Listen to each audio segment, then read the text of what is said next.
The afternoon light slants through my office window, casting a golden glow across the row of gaming awards lining my bookshelf.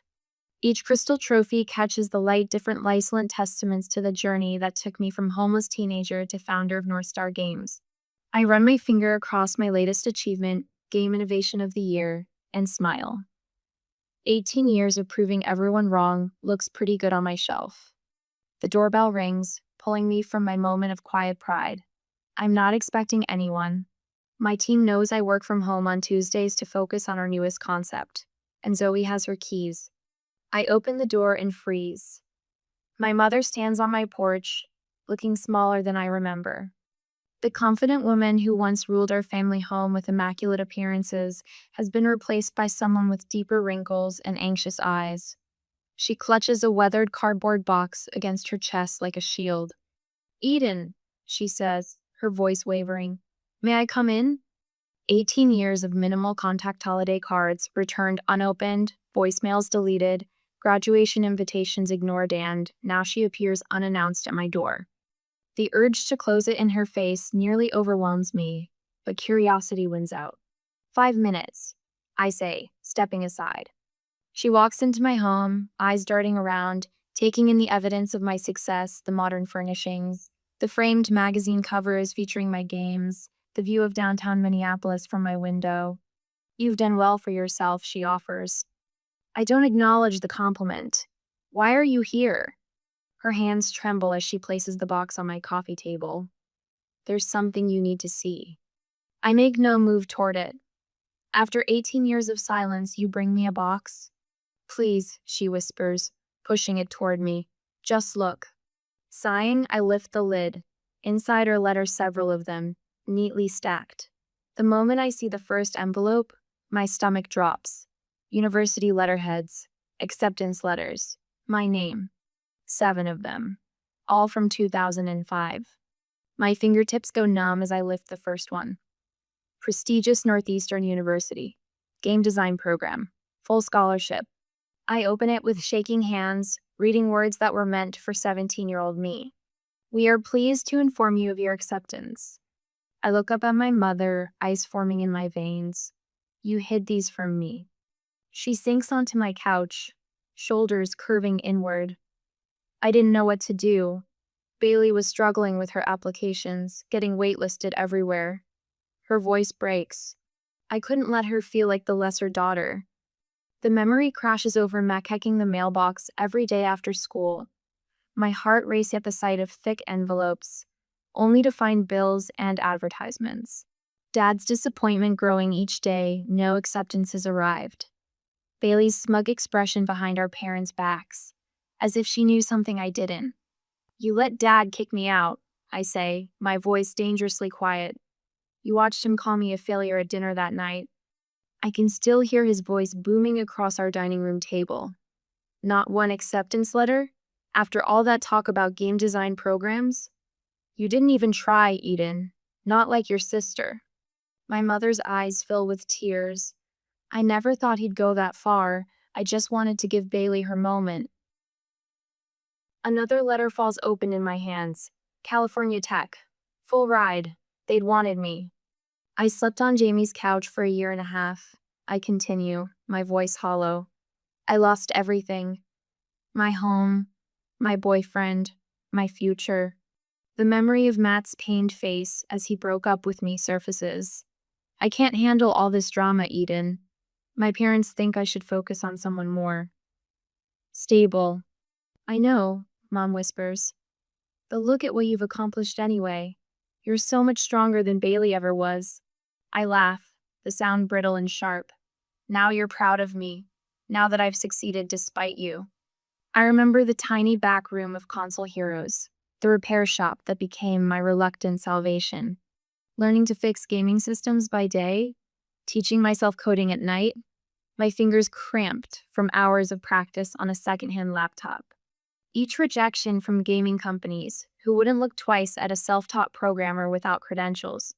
One by one, I place each acceptance letter on the coffee table between us, creating a physical timeline of what was stolen from me. 7 paths to a different life. 7 doors slammed shut. Mom shifts nervously, her eyes fixed on the letters. There's more I need to tell you. The family. We're having some troubles now. What kind of troubles, I ask, though I already know where this is heading. Bailey's going through a divorce. She lost her job at the firm last month. Your father's health isn't good, and the medical bills. She stops, perhaps seeing the coldness in my eyes. I feel nothing but a detached curiosity. After years of struggle, after building everything from nothing, they've come for help.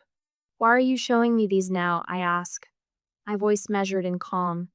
She blinks rapidly, caught between honesty and self-preservation. In the silence that follows, I already have my answer.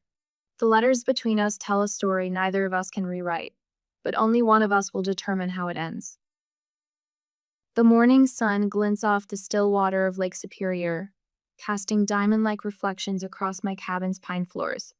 I've chosen this spot precisely for its contrast to my childhood home open, instead of stifling, natural instead of staged for appearances.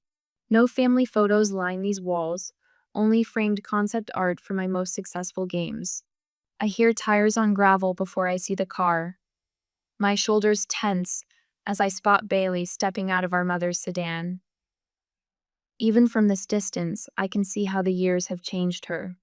The polished attorney persona has faded, replaced by someone who looks perpetually tired.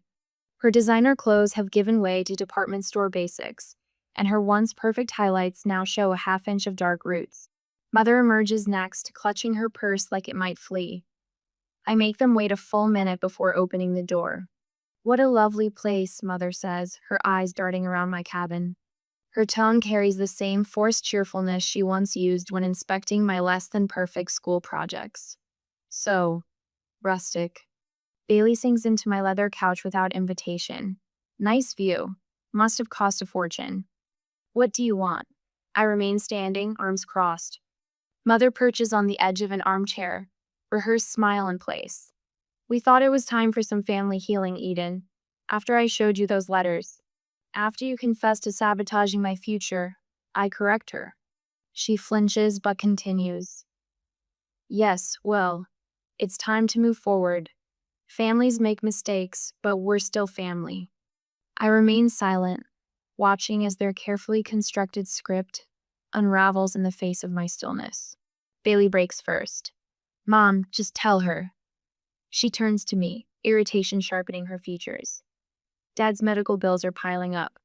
The insurance isn't covering his heart treatments.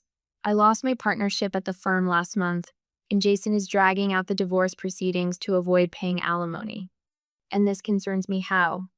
Mother leans forward. We know you've done well for yourself, Eden.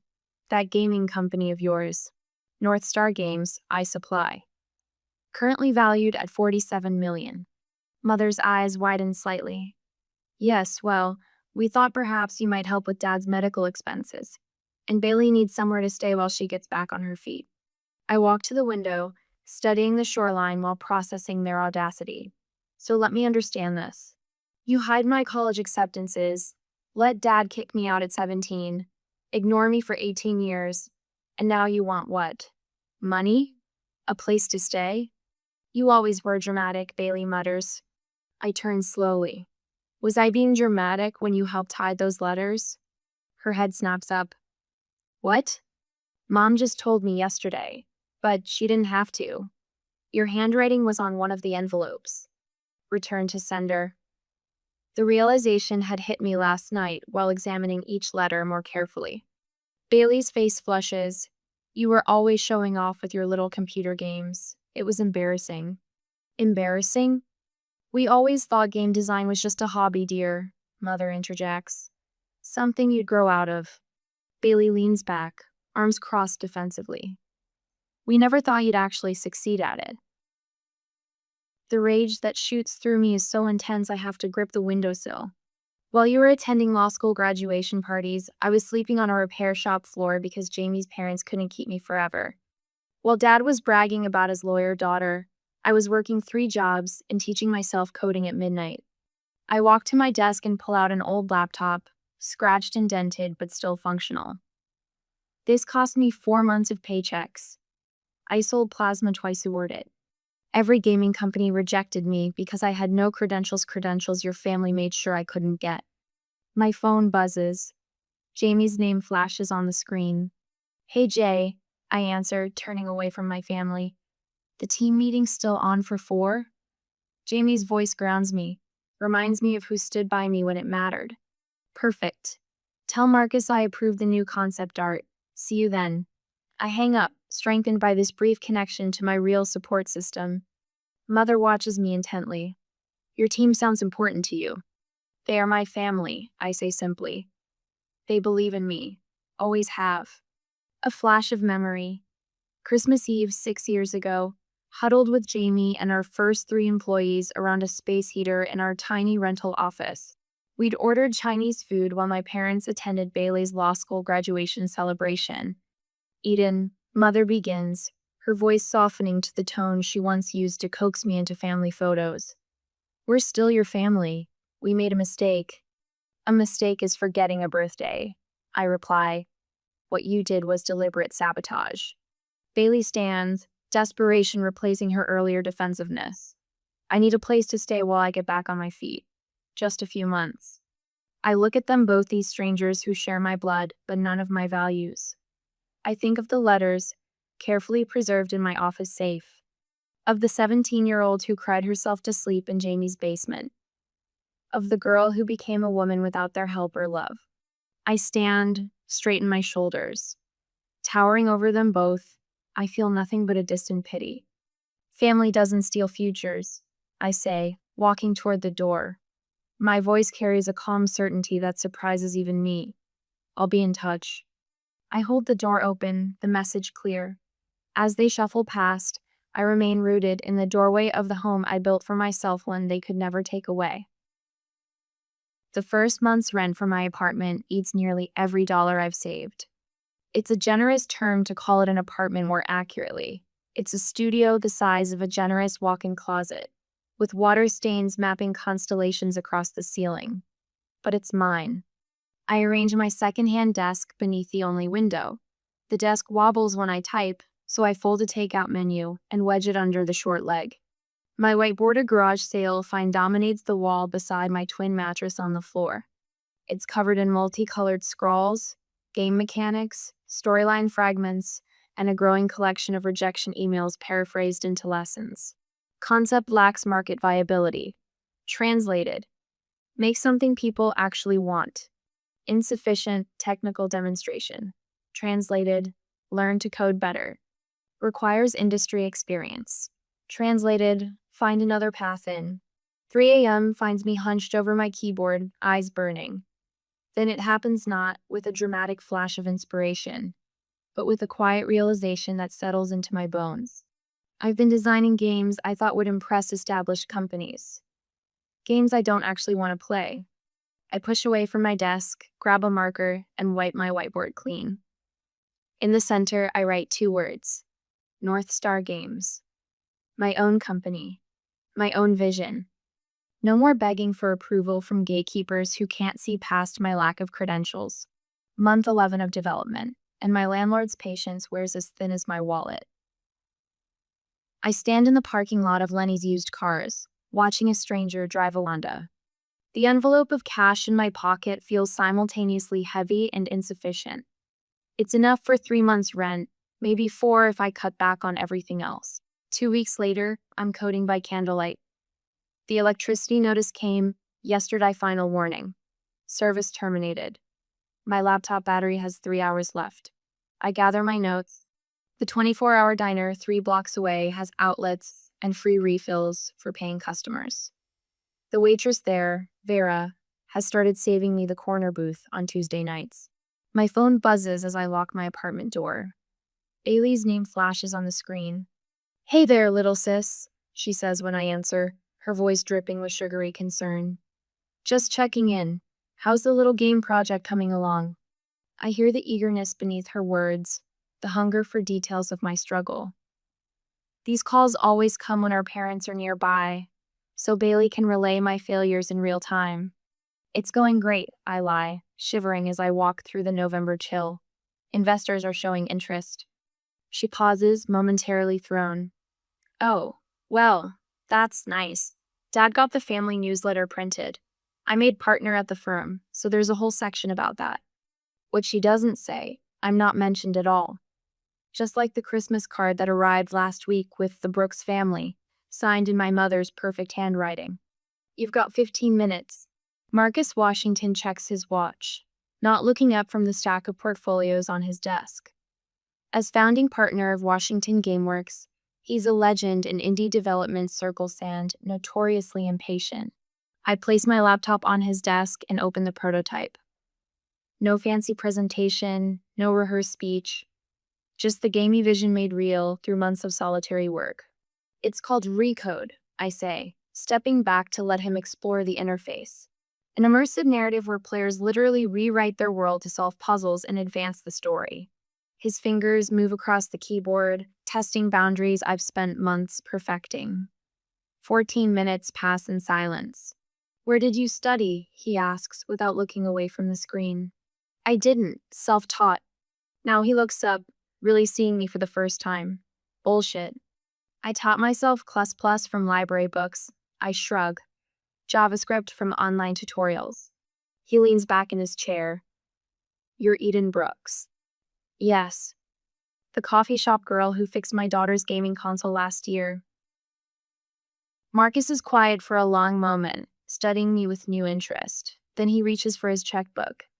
20,000, he says, writing, for 10% equity in whatever company you're forming to develop this further. My knees nearly buckle. Don't thank me, he interrupts, tearing out the check. This isn't charity. This is the best investment I'll make this year. Jamie's resignation letter sits on my kitchen counter. Her steady corporate job traded for the uncertainty of what we're building. You're insane, I tell her, not for the first time, as we unpack equipment in our rented office space, a former storage room above a print shop downtown. Probably, she agrees, setting up her workstation. But you needed a CTO, and I needed to stop designing soulless mobile games for people who don't care about gaming. Our team grows slowly. Marcus introduces us to Zach, a gifted artist who creates worlds with his stylus that make players forget they're looking at pixels. Then comes Dana, whose music compositions turn simple animations into emotional experiences. We work through Thanksgiving, eating pizza at our desks while coding. Christmas finds us debugging through the night, the office decorated with a single strand of lights around our whiteboard. Shouldn't you guys be with your families? I ask during our 2 a.m. pizza break. Dana shrugs. My parents still don't understand why I waste my music degree on video games. Zach raises his soda can. To chosen family, we clink cans, and I feel something settle in my chest of belonging I haven't felt since before those acceptance letters were hidden away. The email arrives on a Tuesday morning, 13 months after I wiped my whiteboard clean and wrote North Star Games. We're interested in featuring Recode in our spring showcase. The platform is small but respected, known for highlighting innovative indie games. I read the email aloud to my team, our faces reflected in the monitor's glow. 2 weeks later, our download counter begins to tick upward after the showcase, then faster. By midnight, our server crashes from the traffic. While Jamie works to get us back online, I print the first review. 5 stars. A groundbreaking narrative experience that redefines player agency and storytelling.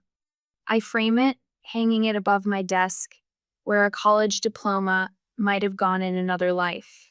This is my degree, my validation, my proof.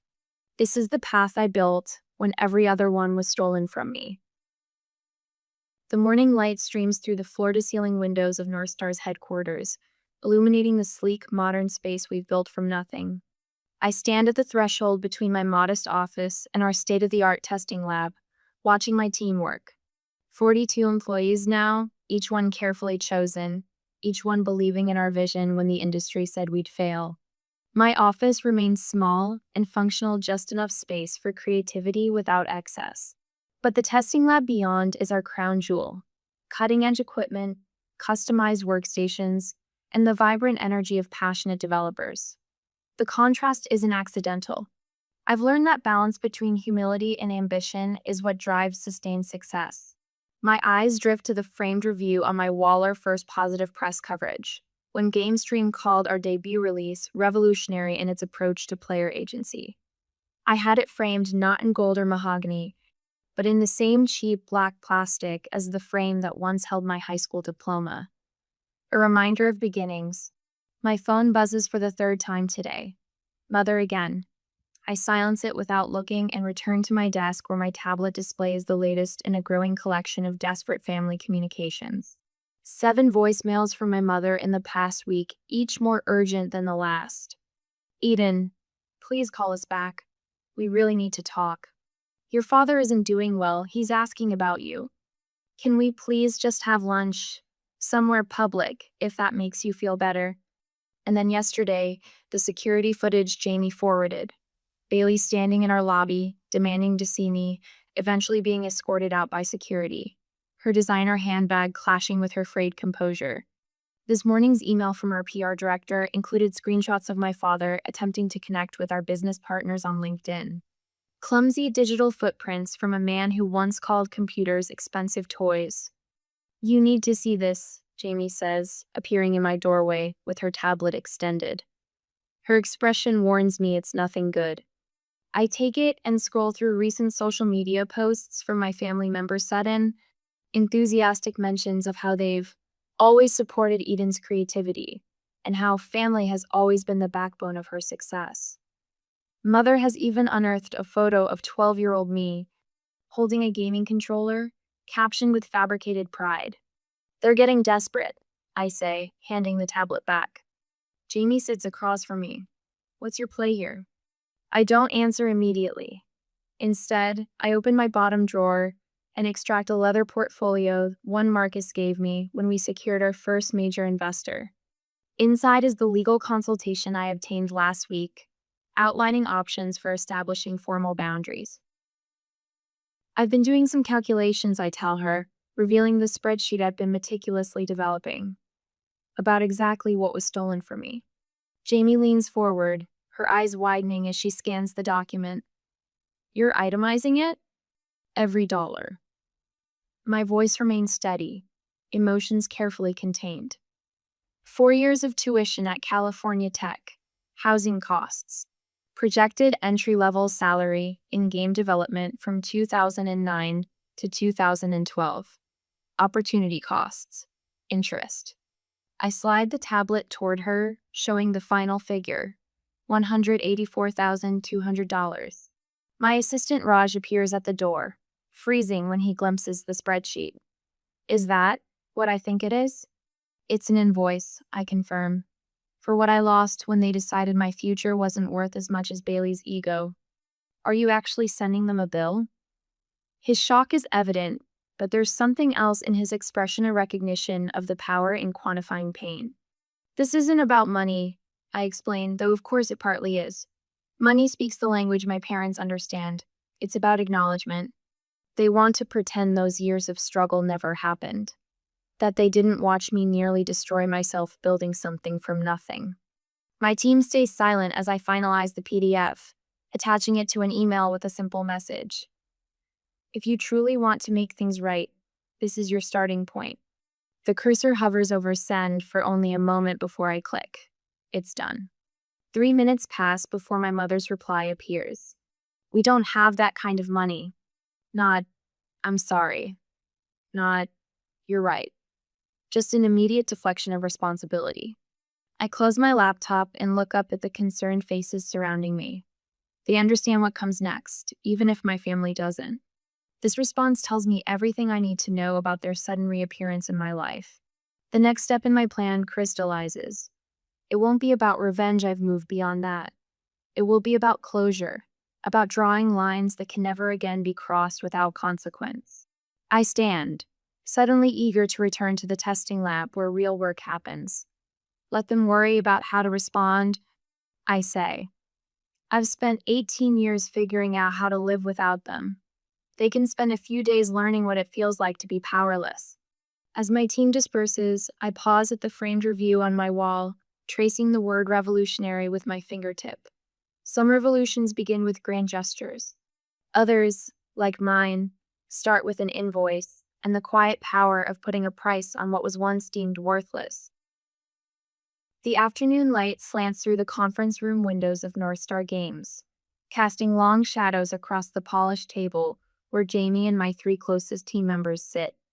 Their faces reflect various shades of concern as I lay out the acceptance letters in chronological order. I've thought about this for weeks, I tell them, my voice steadier than I expected. The invoice was just the first step.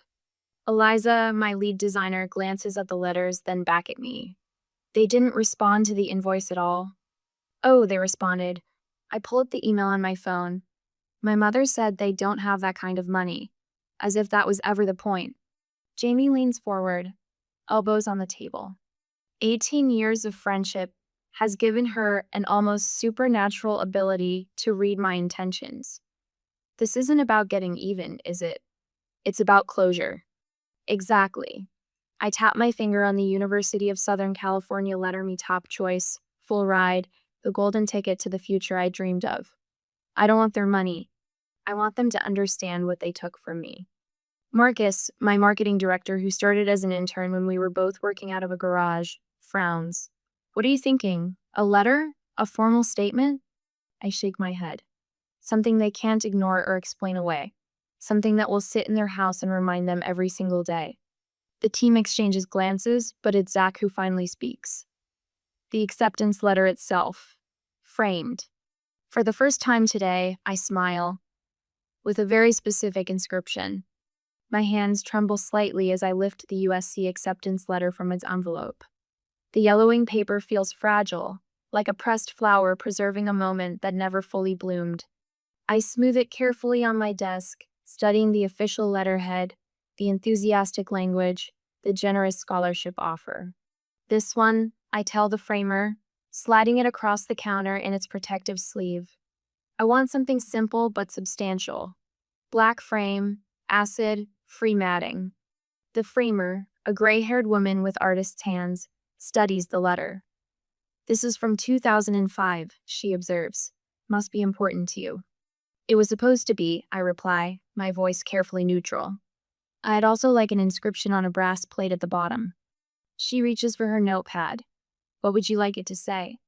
I hand her a slip of paper with the words I've crafted and discarded dozens of times, until landing on the perfect phrasing words that encapsulate 18 years of struggle and triumph. Her eyebrows lift slightly as she reads it, but she asks no questions. I'll have this ready by Friday. Would you like it gift wrapped? No, I tell her, but I would like the highest quality glass you have. I want it to last. My living room feels too quiet as I stare at the finished frame. The black border gleams in the lamplight, the letter perfectly centered on cream matting. At the bottom, the brass plate catches the light, my message engraved in elegant script. This is what I earned. You were never worthy of it. Jamie sits across from me, nursing a glass of wine. Are you sure you don't want to deliver it yourself? See their faces? I shake my head, running my finger along the edge of the frame. That would make it about me need to witness their reaction. This isn't about me anymore. It's about them living with the truth. Courier service, then? With signature required. I wrap the frame carefully in bubble wrap, then place it in a sturdy box. No return address, no note. Cold, Jamie says, but her tone holds admiration rather than judgment. Precise, I correct her, sealing the box with packing tape, like cauterizing a wound. 3 days later, my phone pings with a delivery confirmation. The package has been signed for by Thomas Brooksby father. I stare at his name on the screen while standing in the middle of my company's test lab, surrounded by developers playing our newest game. I expected to feel something more vindication, perhaps, or at least relief. Instead, there's only a strange hollowness, like the aftermath of a storm. My phone buzzes again. A string of texts from my mother. I delete them without reading. Whatever excuses or justifications she's offering cannot change what was done. That night, I can't sleep. I pace my living room until 3 a.m., the delivery confirmation still open on my phone. Something feels unfinished, despite the perfectly executed plan. At dawn, I sit at my desk and open my laptop. My fingers hover over the keyboard for a moment before I type Educational Opportunity Foundation requirements. The idea crystallizes as the Sunrise CISA scholarship specifically for students whose families don't support their educational dreams. Full funding, mentorship, and housing assistance for those who, like me, might otherwise fall through the cracks. I call Jamie at 6:30 a.m. I need to set up a meeting with our financial team. I tell her when she answers, her voice still thick with sleep. What's wrong? Nothing's wrong, I reply, feeling the hollow space inside me beginning to fill with something new. I just figured out what to do with all this pain. I'm going to turn it into someone else's opportunity. By noon, I'm sitting across from our company's financial advisor, outlining my vision for the Earned Future Foundation.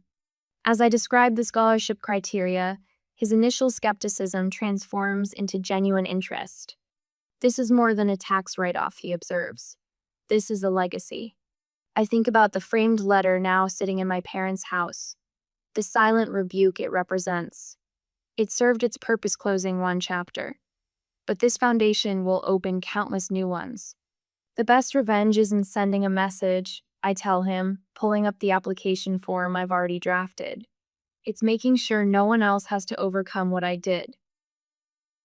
The spotlights feel warm on my face as I step to the podium, scanning the faces of 10 students seated in the front row, each one holding an acceptance letter not hidden in boxes or stolen from mailboxes, but proudly displayed in their hands. Welcome to the inaugural class of the Earned Future Foundation. My voice catches. Each of you was selected not just for your talent, but for your perseverance in the face of family opposition to your dreams. Sarai, front row center, nods vigorously. Her parents refused to support her software engineering ambitions, preferring she follow family tradition into banking. Now she clutches her MIT acceptance letter, fully funded by my foundation. After the ceremony, I duck into a quiet hallway, breathing deeply. Dr. Winters, my therapist of 18 months, would call this progress allowing myself to feel the weight of this moment instead of deflecting with work. That thing with your hands again, Jamie says beside me. The one Dr. Winters calls emotional lockdown. I uncurl fists I hadn't realized I'd formed. Old habits. 3 days later, my loft fills with the smell of birthday cake. No grand celebration, just my chosen family, Jamie, Zoe, Marcus, and 4 team members who've become more than colleagues. They sing off-key around a cake decorated with a phoenix rising. Zoe's hand finds mine under the table. Make a wish, she whispers. I don't need to. For the first time, I feel comfortable owning my journey, all of it. The local news interview wasn't part of my plan. The foundation was meant to operate quietly, but the story went viral. Now I sit across from a reporter whose eyes calculate my value in viewers. Your story is remarkable, Miss Brooks. What drove you to create opportunities specifically for students whose families don't support their career choices? I consider my practiced answer, but something shifts inside me. My parents hid my college acceptance letters. I say simply, they let me believe I'd failed, then kicked me out at 17. These students deserve better. The reporter blinks, recalibrating. Have you reconnected with your family since your success? My family is here today, I say, gesturing to the room where scholarship recipients mingle with my team. Supporting these students. Later that week, I sit across from Tyler, a 17-year-old game design prodigy whose father called his passion a waste of time. The code you wrote for this physics engine is impressive, I tell him. With refinements, it could revolutionize mobile gaming. His eyes widen. Really? My dad says I'm just playing around. My parents said the same thing. I turn my monitor toward him, showing the prototype that became North Star's breakthrough title.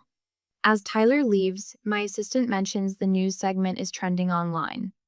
On my screen, an alert shows it was viewed in my hometown. I imagine my parents in their living room, finally witnessing what they lost, not just me, but the chance to be part of something meaningful.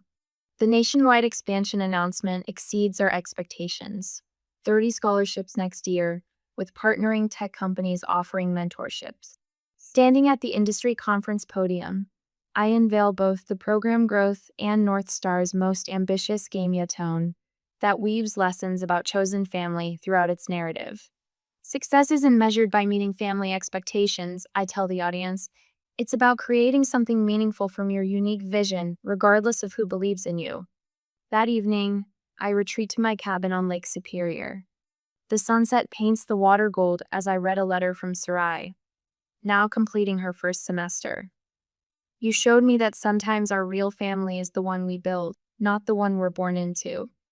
On my wall hangs a framed acceptance letter not sent back to taunt my family as I once planned, but displayed prominently in the foundation office where it inspires others.